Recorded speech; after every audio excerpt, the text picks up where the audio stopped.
अचानक वृंदावन के यमुना नदी में दिखा कालिया नाग। फिर जो चमत्कार हुआ जिसे देखकर लोगों के पसीने छूट गए। दोस्तों, क्या कलयुग में चमत्कार होते हैं? क्या आज के विज्ञान के युग में पौराणिक कथाएं सच हो सकती हैं? वृंदावन भगवान श्री कृष्ण की नगरी, जहां कण कण में आज भी राधा कृष्ण का वास माना जाता है। लेकिन पिछले हफ्ते इसी पावन वृंदावन की यमुना नदी में कुछ ऐसा हुआ जिसने न केवल श्रद्धालुओं को बल्कि प्रशासन और विज्ञान को भी घुटने टेकने पर मजबूर कर दिया। एक विशाल काली परछाई, उफनती लहरें और फिर एक ऐसा चमत्कार जिसे जिसने भी देखा उसकी रूह कांप गई। आज की इस वीडियो में हम आपको बताएंगे उस दिन की पूरी घटना जब लोगों ने दावा किया कि यमुना में कालिया नाग वापस आ गया है। यह कोई कहानी नहीं बल्कि आंखों देखा हाल है। तो दिल थाम कर बैठिए भक्तों, आधा अधूरा ज्ञान सुनना या छोड़ देना दुख और पाप का कारण बनता है। इसलिए इस घटना को अंत तक अवश्य देखें। अगर आप भी श्री कृष्ण भगवान के सच्चे भक्त हैं तो इस वीडियो को लाइक करके चैनल को सब्सक्राइब जरूर करें और कमेंट में राधे राधे जरूर लिखें। तो चलिए बिना किसी विलंब के शुरू करते हैं। जनवरी 2026 का महीना था। दिन सामान्य था। वृंदावन के केशी घाट पर शाम की आरती की तैयारियां चल रही थीं। हजारों भक्त यमुना मैया के दर्शन के लिए खड़े थे। लेकिन किसी को अंदाजा नहीं था कि शांत बहने वाली यमुना आज कुछ और ही संकेत दे रही है। वहां मौजूद एक पुराने नाविक, जिनका नाम हम सुरक्षा कारणों से दीनानाथ बता रहे हैं, उन्होंने सबसे पहले कुछ अजीब महसूस किया। दीनानाथ पिछले 40 सालों से यमुना में नाव चला रहे हैं। उन्होंने बाद में बताया कि उस शाम हवा अचानक रुक गई थी। हमेशा चहचहाने वाले पक्षी घाट से गायब हो गए थे। और सबसे डरावनी बात, यमुना का पानी जो आमतौर पर गहरा हरा दिखता है, वह उस दिन बिल्कुल काला हो गया था, जैसे उसमें स्याही घोल दी गई हो। शाम के ठीक 6:15 बजे जब आरती का पहला शंख बजा, तभी नदी के बीचों बीच पानी में एक हलचल हुई। यह हलचल किसी मछली या मगरमच्छ की नहीं थी। पानी के अंदर से बड़े बड़े बुलबुले उठने लगे और फिर पानी के अंदर एक विशालकाय आकृति रेंगती हुई दिखाई दी। घाट के किनारे खड़े कुछ पर्यटकों ने अपने मोबाइल कैमरे निकाल लिए। उन्हें लगा शायद कोई बड़ी मछली है। लेकिन तभी पानी के ऊपर एक काला, मोटा और खुरदुरा हिस्सा दिखा। वह इतना विशाल था कि उसे देखकर एक पल के लिए लोगों की सांसें थम गईं। वह एक सांप की पूंछ जैसा लग रहा था, लेकिन उसका आकार किसी ट्रक के टायर से भी चौड़ा था। देखते ही देखते खबर आग की तरह फैल गई। यमुना में कालिया नाग निकला है। अफरा तफरी मच गई।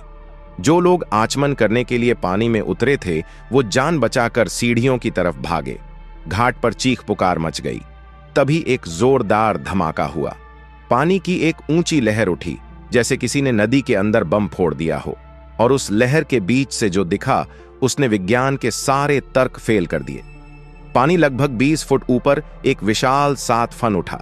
वह साफ दिख रहा था, लेकिन वह आकृति पूरी तरह काली थी और उसकी 7 फन एक एक करके ऊपर आकर फुंफकार मार रहा था। फुंफकार इतनी तेज थी कि घाट पर लगे हैरान थे। लोग जय श्री कृष्ण चिल्लाते हुए पीछे हटने लगे। किसी को यकीन नहीं हो रहा था कि द्वापर युग का वह कालिया नाग, जिसे भगवान कृष्ण ने नथ कर भगा दिया था, क्या वह वापस आ गया है? और अगर हां तो क्यों? क्या कोई अनर्थ होने वाला था? सूचना मिलते ही स्थानीय पुलिस और गोताखोरों की टीम मौके पर पहुंच गई।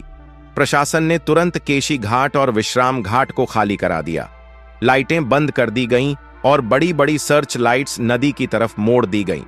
इंस्पेक्टर विक्रम सिंह, जो उस वक्त ड्यूटी पर थे, उन्होंने ऑफ द रिकॉर्ड बताया कि उन्होंने अपनी जिंदगी में ऐसा डर कभी महसूस नहीं किया। सर्च लाइट की रोशनी जब नदी के बीच उस जगह पड़ी तो वहां कुछ नहीं था।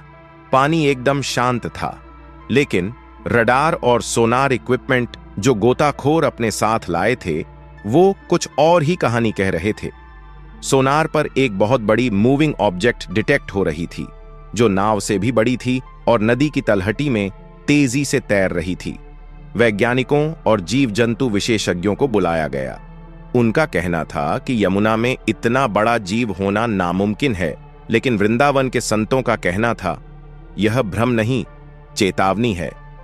पूरी रात दहशत में गुजरी। किसी ने भी उस रात वृंदावन में चैन की नींद नहीं ली।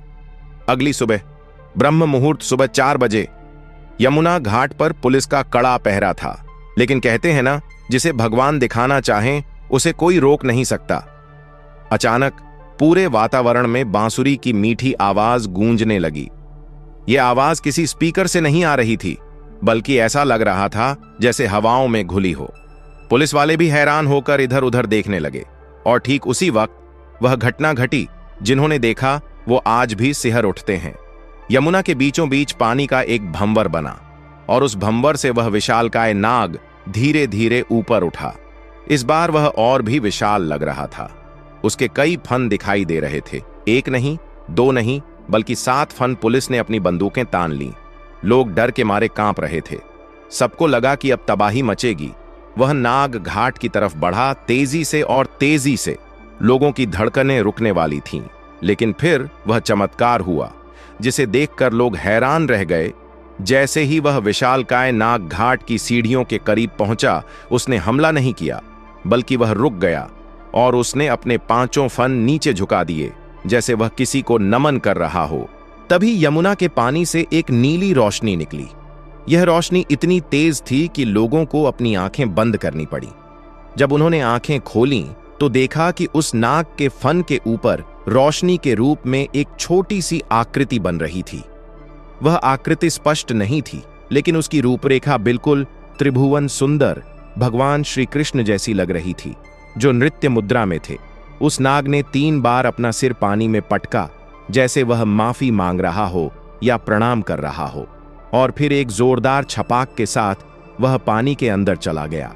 उस वक्त वहां मौजूद नास्तिक से नास्तिक व्यक्ति भी हाथ जोड़कर रोने लगा। हवा में चंदन की खुशबू फैल गई थी। जो पानी कल शाम काला हो गया था, वह अब एकदम साफ और निर्मल हो गया था। घटना के बाद वैज्ञानिकों की टीम ने यमुना के पानी के सैंपल लिए। रिपोर्ट में जो आया उसने फिर सबको चौंका दिया। वैज्ञानिकों ने पाया कि उस क्षेत्र के पानी में पॉजिटिव एनर्जी और ऑक्सीजन का लेवल अचानक 200 गुना बढ़ गया था, जो वैज्ञानिक रूप से असंभव है। सोनार में दिखी वह विशाल आकृति गायब हो चुकी थी। कहीं कोई निशान नहीं था। कुछ लोग कहते हैं कि वह कालिया नाग ही था, जो कलयुग में पाप बढ़ने की वजह से चेतावनी देने आया था, लेकिन कान्हा की नगरी होने के कारण उसे शांत होना पड़ा। वृंदावन की गलियों में आज भी उस रात की चर्चा होती है। वह आकृति क्या थी? क्या सच में कालिया नाग वापस आया था, या वह यमुना मैया का कोई और चमत्कार था? सच्चाई जो भी हो, इस घटना ने एक बात साबित कर दी है कि दुनिया में कुछ शक्तियां ऐसी हैं जो हमारी समझ से परे हैं। जहां विज्ञान खत्म होता है, वहां से आस्था शुरू होती है। दोस्तों, आपकी इस पर क्या राय है? क्या आपने कभी वृंदावन में ऐसा कुछ महसूस किया है? नीचे कमेंट करके जरूर बताएं।